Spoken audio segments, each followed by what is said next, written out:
So Nadege, you were talking about adapting to different cultures. And one of the questions that popped up in my head was, what is your opinion about when we come into a culture? Whose responsibility is it when I'm moving somewhere, or I'm an expat, or I am going on vacation? Is it my responsibility as the person coming in to go that extra step and look to adapt to whatever cultural behaviors or traditions I'm faced with? Or is it mutual? What's your thinking and your opinion on that? So I think that when you go like an expat in another country, it might sound harsh, but I think it is mostly your responsibility.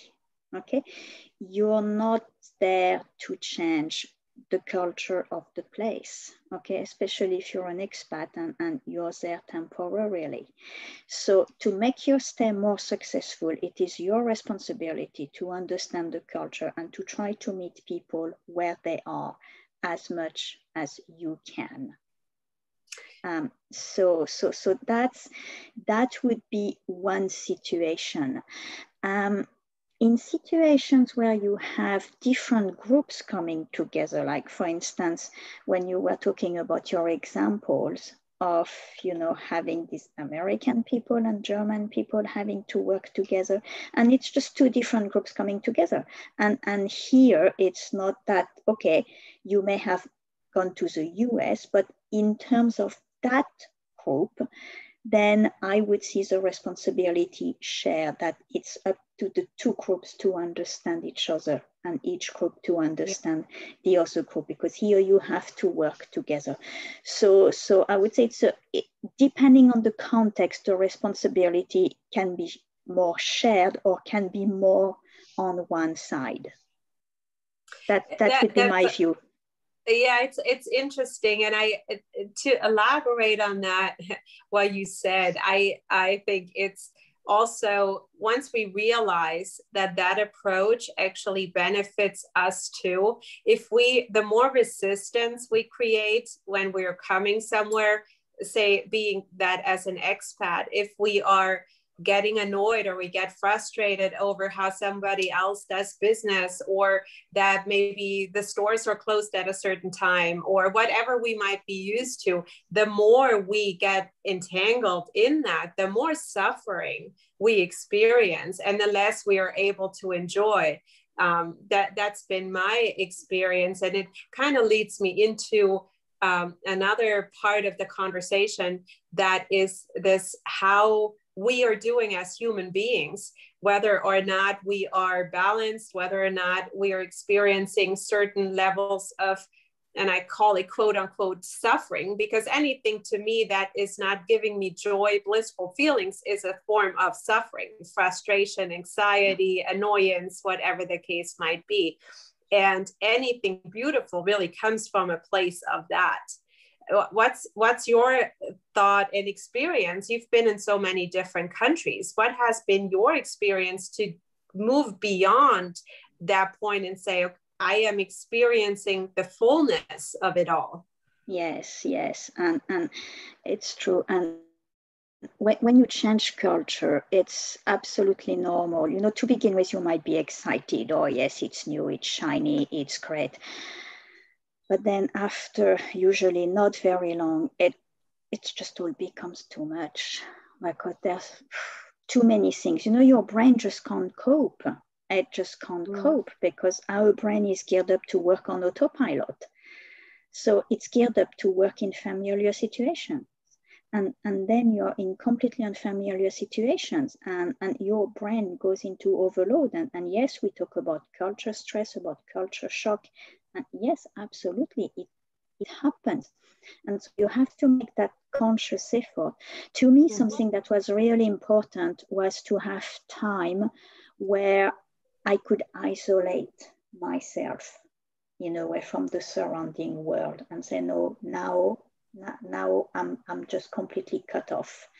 I'm on my own. I'm recovering, I'm recharging my batteries, because that world outside, it's just too much. It's just too much. So now for today, that's it, that's enough.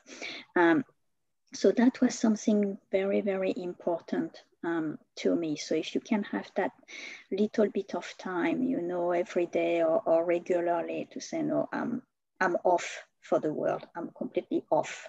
I'm not reachable now. And so that helped a lot. And then things begin to become more familiar, so you're getting a bit more used to it. And if you have this conscious effort of say, okay, I'm going to understand, I'm not just going to absorb things like that and see what, you know, how they come and see what I can make up with them. If you make that effort to really understand around you, that will make things easier. Definitely. That has been my experience. You're making really good points, both on the level of conscious decisions, right, where we take responsibility of how we are dealing with certain situations, and then also having grace for ourselves and realizing what we need as human beings to bring out the best in us. And it can be a very stressful situation, trying to understand all the dynamics and everything that is going on. And we can show up powerfully if we are in a sense of feeling of depletion. Betska or Raj, what have you experienced in that? Well, you know, where my head was going with this conversation was because we've talked about acceptance, right? We've talked about respecting others, understanding, and my thought goes towards really being curious about other cultures, having that curiosity. So for example, when I went to Scotland, I wondered why the men were wearing skirts. Yeah. You know, like, why are you wearing skirts, right? It's kilts, of course, but to me, it's a skirt. And then when I went to France and I'm, you know, going to the bakery and the kids got those very long baguettes and they're hitting each other over the head and over their bodies, you know, and so the different cultural things that happen. And so I really like that whole concept of being respectful and curious and really wanting to understand. And, you know, Nadege was talking about, and you too, Marion, about, you know, people can become overwhelmed from the newness of a new culture.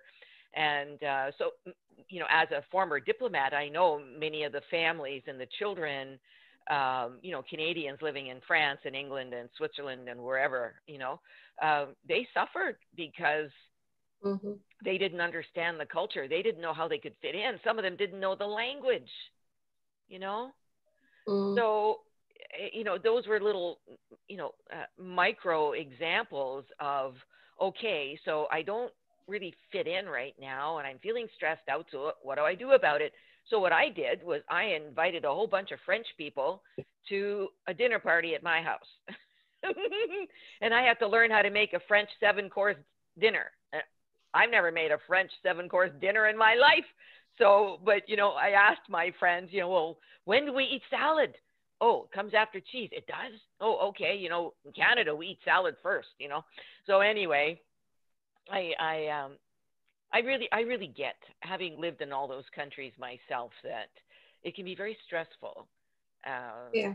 You know, cultures are different, but if we really believe in the goodness of people, that every human being is a good human being, we can start from that place and then respect them and ask questions and have fun with it, right? Don't see it as a threat, but have fun, just have fun.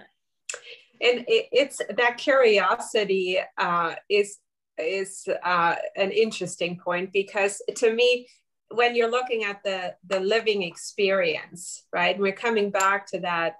How are we living our lives when we are curious about new things versus intimidated or turned off or, you know, afraid or whatever other emotions we could have? When we start being curious and ask ourselves, what can we learn from that?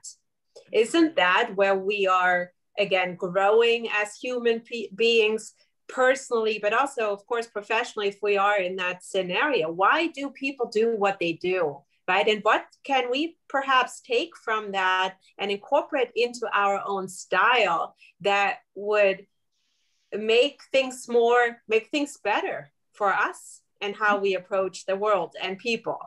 Mm-hmm. Yeah. It makes you wonder, how can that be changed, right? Yes. How can we go about changing that? Yeah, no, and that's true that there might be a correlation. You were talking about education, but actually, what does education? It doesn't bring you curiosity. So you might be very well educated and still be relatively Yes, close to different cultures.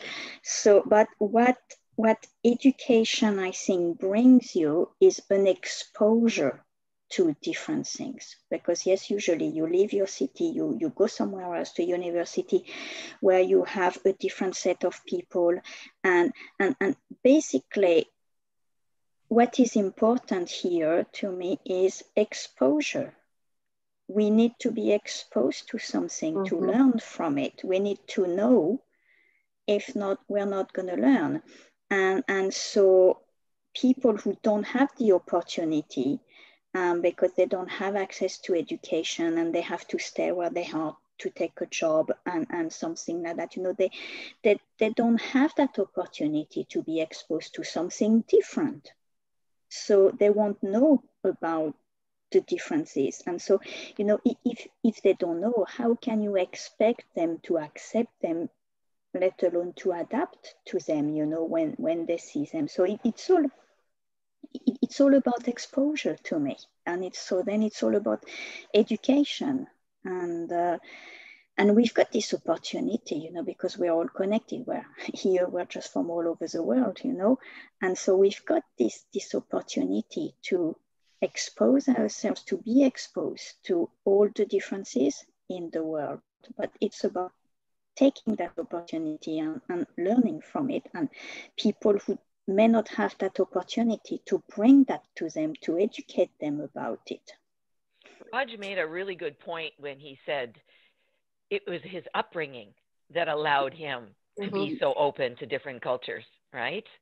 And so I would encourage all parents to start teaching their children very young how to be accepting. And actually, you know what, when I work with young people today, I can see that they are far more open and accepting than than what I was taught in my household. Like, they don't see the color of the skin, they don't see the religion, they don't see if you're wearing a turban or not, or hijab. Yeah. They don't see that, and it's kind of neat, actually. So maybe now that I'm saying this, that maybe there is great hope for our future.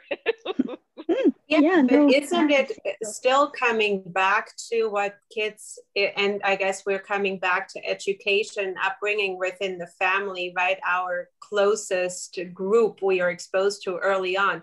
Isn't it what children see with their parents, how accepting they are to, and we don't even need to go as far as other cultures, but other people, how people do things, how much of their behavior do we want to, or our behavior do we want to impose on other people? How much judgment do we use towards other people? And whether, of course, that's amplified when we're looking at other cultures, but how much of that is picked up within the environment of the home, and as parents to teach children early on that people do things differently. People have different opinions. People have different tastes. They have different styles, and be an acceptance of that. And as children then grow, they will, the differences will amplify, because now they get this exposure, right? Now they're going to different places. They meet new people. They start school, they start university. And now all that difference even amplifies from the initial core.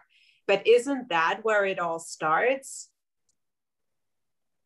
It is to me. It is to me. Because So we came full it's with circle. parents. Yeah, we come full circles. Basically, education is not just by teachers and outside people, and it becomes very early. So yes, it's kids see what their parents do, and for them, what their parents do is what they should be doing. So they will do the same. And it's this we need to break out.